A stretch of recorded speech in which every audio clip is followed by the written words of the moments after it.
जी नमस्कार किसान भाइयों। मैं आज चर्चा करूंगा पेपरमेंट की उन्नतशील खेती। पेपरमेंट की उन्नतशील खेती के लिए सबसे पहले कुछ शस्य क्रियाएं होती हैं, उनके बारे में जान लेते हैं। इसमें सबसे पहली भूमि जो है 1 एकड़ ज़मीन में उचित जल निकास वाली, जिसका पीएच मान 6 से 8 हो, है ना, ऐसी भूमि ज़मीन जो है अच्छी मानी जाती है। इसका जो है मिट्टी परीक्षण अक्टूबर-नवंबर में कराना आवश्यक होता है, जिससे न्यूट्रिएंट का जो है मात्रा या स्टेटस पता कर सके, जिससे जो है हम जो है निश्चित मात्रा में खाद उर्वरक दे पाएँ। इसके लिए जो है हम सबसे पहले जो है मिट्टी का चुनाव और तैयारी। मिट्टी जो है सिंचित बलुई दोमट मिट्टी पहली और दूसरी जुताई कल्टीवेटर से करते हैं। इस तरह से जो है खेत तैयार कर लेते हैं। इसके बाद जो है किस्में मेंथा, स्पाई, काटा, MS, S1, देसी पुदीना, ये 2 वैरायटी जो है अपने क्षेत्र में अच्छी उपयोगी मानी जाती हैं।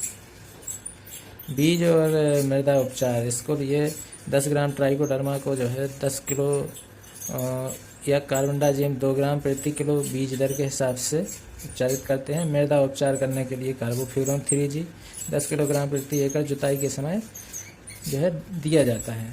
बुवाई का समय क्या होता है? ये जो है गर्मी के मौसम में जड़ों की बुवाई का उचित समय होता है 15 जनवरी से 15 फरवरी, है ना।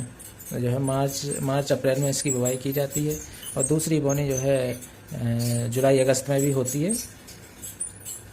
इसके लिए 1.5 से 2 क्विंटल जल प्रति एकड़ पर्याप्त मानी जाती है।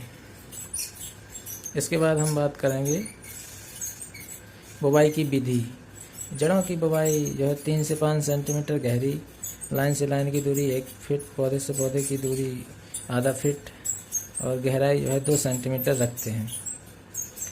मेड़ बनाकर इसकी जड़ों की बुवाई करते हैं। उर्वरक की मात्रा, उर्वरक जो है urea 88 kilogram, DAP 43 kilogram, MOP 26 kilogram प्रति एकड़ के हिसाब से जो है दिया जाता है।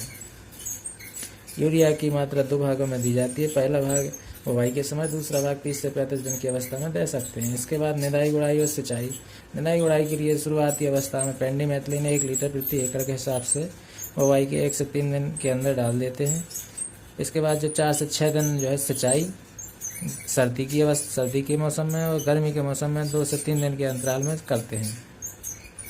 अब इसकी प्रमुख समस्या है कीट और रोग। इसका सबसे पहला जो रोग है उसमें आप जो है देख सकते हैं ये उकटा, इसको वर्टिसिनियम विल्ट के नाम से जानते हैं। इससे पूरी फसल खराब हो जाती है। इसके लिए हम जो है एक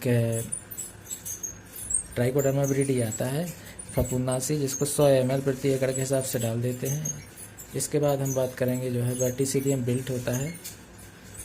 वर्टिसिनियम विल्ट के बाद एंथ्रेक्नोज आता है। एंथ्रेक्नोज के नियंत्रण के लिए जो है रीडोमिल गोल्ड 35 से 40 ml प्रति पंप के हिसाब से डाल सकते हैं, जिससे यह समस्या कम हो जाती है। इसके बाद में हम बात करेंगे आपको कटवर्म की। कटवर्म की जो समस्या है, कटवर्म के नियंत्रण के लिए प्रोफेनोफास प्लस साइपरमेथ्रिन 35 से 40 ml प्रति पंप के हिसाब से स्प्रे कर सकते हैं। एक लगता है red pumpkin beetle.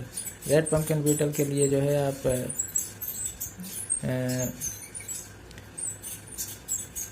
Profenofos cypermethrin का स्प्रे कर सकते हैं 35 से 40 ml।